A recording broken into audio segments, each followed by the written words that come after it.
Welcome to doctor Maithili's music therapy channel. இன்றைய பதிவிலையும் சோர்வு அதிலிருந்து மீளுவது எங்கனம் அந்த தலைப்பில் சில செய்திகளை நம்ம பகிர்ந்துக்கலாம். ஒரு தொழிலாளருக்கு எந்த அளவில் சோர்வு ஏற்படும் அப்படின்னு பார்த்தா, கண்டினியூஸ் ஒர்க், ரெஸ்ட் இல்லாமல், ஒர்க்குக்கு நடுவில் பிரேக் இல்லாமல், எவ்ரி 1 ஹவருக்கு என்ன பிரேக் கொடுக்கறது, இல்லாட்டி போனால் நடுவில் இன்சென்டிவ் கொடுக்கறது. இன்சென்டிவ் இந்த ஃபார்ம் ஆஃப் டேக்கிங் என்ன பிவரேஜஸ், அதாவது சூடாக டீ குடிச்சிட்டு வர்றது, ஃப்ரெஷ் பண்ணிக்கிறது, ரெஃப்ரெஷ்மெண்ட்ஸ் தரது, அது மாதிரிலாம் சாப்பிட்டு பழகி எம்ப்ளாயீஸோட பர்ஃபார்மன்ஸ் லெவலை, அதாவது அவுட்புட் இருக்கே, ப்ரொடக்ஷன் அவுட்புட், அது குறைபாடு இல்லாமல் அப்படியே அதை மெயின்டைன் பண்ணணும் அப்படின்னா employees out to be taken care. எப்படி அவங்களுக்கு சோர்வு ஏற்படாமல் பார்த்துக்கணும். கண்டினியூஸ் ஒர்க் இருக்கிறதுனால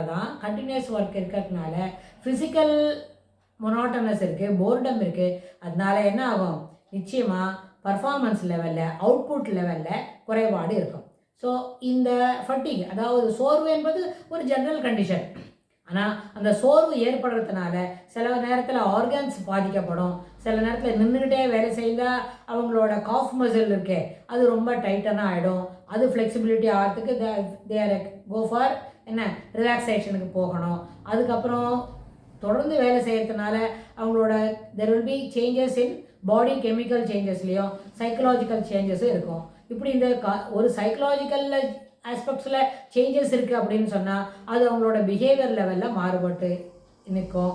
பிஹேவியர் லெவல் மாறுபட்டு நிற்கிறதுனால பாடியில் இருக்கிற chemical changes, for example it is a factory which is preparing some chemicals தயார் பண்ணுறதுன்னு சொன்னால் அதை தொடர்ந்து இன்ஹேல் பண்ணுறதுனால கூட அவங்களுக்கு சில ஃபெட்டிக்லாம் இருக்கும்.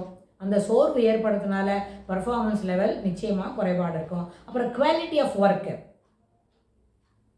நம்ம வேலை செய்கிற வேலையோட தரம் இருக்கே, அந்த தரம் கூட சில சமயத்தில் தாழ்ந்து இருந்தது அப்படின்னு சொன்னால் அந்த குவாலிட்டி வைஸ் சரியில்லாத ஒரு ப்ராடக்டை நம்ம என்ன பண்ண முடியாது, மார்க்கெட்டுக்கு அனுப்ப முடியாது.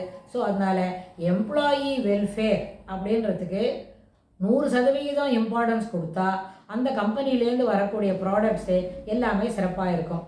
ஆனால் இதை கேஷுவலாக இருக்கிற ஒரு ஸ்டேட் ஆஃப் மைண்டு தான் ஃபெட்டிக் அப்படின்னு சொல்லி பேச துவங்கினா, இந்த கேஷுவலாக இருந்தால் கூட சாதாரண ஜஸ்ட் லைக் தட் நம்மளுக்கு சோர்வு ஏற்படுறது அப்படின்னாலும் ஹவு டு ஓவர் கம் த ஃபெட்டிக், இந்த சோர்வுலேருந்து எப்படி வெளியில் வருது, சோர்வு வராமல் எப்படி பார்த்துக்கிறது, எப்படி சோர்வு வரும் தான் 3 to 4 hours ஒரு தடவை வேணா, in between that what should be given to energise the employees, அதெல்லாம் கூட நம்ம பார்க்கணும். ஆனால் இது ஒரு casual agent, boredom, monotonous work செய்யறதுனால தான் நம்மளுக்கு ஃபட்டிக் வருது, சோர்வு ஏற்படுகிறது. சோர்வுலேருந்து மீளுவானம்னு சொன்னால் என்ன செய்யணும், முதல்ல சத்தான சாப்பாடு இன்பிட்வீன் தி ஒர்க்கு கொடுக்கணும். ஒரு 2 to 3 hours ஒரு தடவை என்ன ஹாட் பீவரேஜஸ், அதாவது டீயோ காஃபியோ அது மாதிரி இல்லை பைப்பிங் ஹாட்டில் மில்க்கோ, அதுபோல் ஏதும் நம்ம ரெஃப்ரெஷ்மெண்ட்ஸ் எடுத்துக்கணும். அந்த ரெஃப்ரெஷ்மெண்ட்ஸ் எடுத்துட்ட பொழுது கொஞ்சம் நேரத்துக்கு ஒரு ஃபியூ மினிட்ஸ்க்குள்ளே we will be all right அப்படின்னு அவங்களுக்கு தோணும். தென் இமிடியேட்டாக என்ன ஆகும், அதனோட outcome of that performance level enhance ஆகும். பர்ஃபார்மன்ஸ் லெவல் என்ஹான்ஸ் ஆனால் output of the production will also be good. ஏன்னா அது எந்த மிஷின்லேருந்து வெளியில் ஆர்கனைஸ் பண்ணி காட்டன் தட் இஸ் அட்டைப்பட்டியில் அடுக்கி வெளியில் போகிற வரைக்கும் இருக்குது இல்லையா. ஸோ அது மாதிரி இது ஒரு எம்ப்ளாயி இருக்கும், ஒரு இண்டஸ்ட்ரியல் செட்டிங்க்கு தான் எம்ப்ளாயீஸ்க்கு ஃபெட்டிக் வரும்னு இல்லை. சாதாரணமாக ஒரு அட்மினிஸ்ட்ரேஷன் செக்ஷனில் இருக்கக்கூடிய ஒரு எம்ப்ளாயி கூட ஃபெட்டிக் இருக்கும், போர்டம் இருக்கும், மொனோட்டனஸ் ஒர்க் இருக்கும்.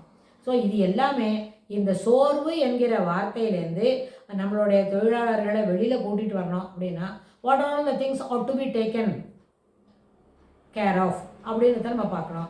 What are all the things had to be given importance to delete it from their routine அப்படின்னு நம்ம பார்க்கணும். சில நேரத்தில் எல்லா வேலையும் நம்ம செய்து தான் ஆகணும், அது மொனாட்டனஸாக இருந்தாலும் போர்டமாக இருந்தாலும். ஆனால் அந்த போர்டம் செஷனில் இருக்கிறவங்களுக்கு ஒரு 2 hours ஒரு தடவை சேஞ்ச் ஆஃப் ரொட்டீன் கொடுக்க முடியும்.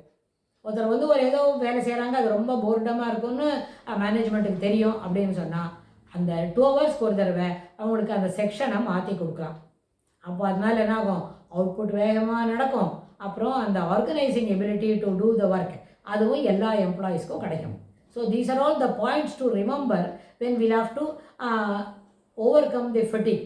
எம்ப்ளாயிக்கு ஏற்படக்கூடிய சோர்வை தவிர்க்கணும் என்று சொன்னால் சில சில சின்ன சின்ன மாற்றங்களை செய்தாலே சோர்வு தவிர்க்கப்படும். சோர்வு தவிர்க்கப்பட்டால் ப்ரொடக்ஷன் அதிகமாகும் அப்படின்னு சொல்லி இந்த பதிவை நம்ம நிறைவு செய்கிறோம். இதுக்கு தொடர்புடைய செய்திகளை வரப்போகிற பகுதிகளிலும் பார்க்கலாம்.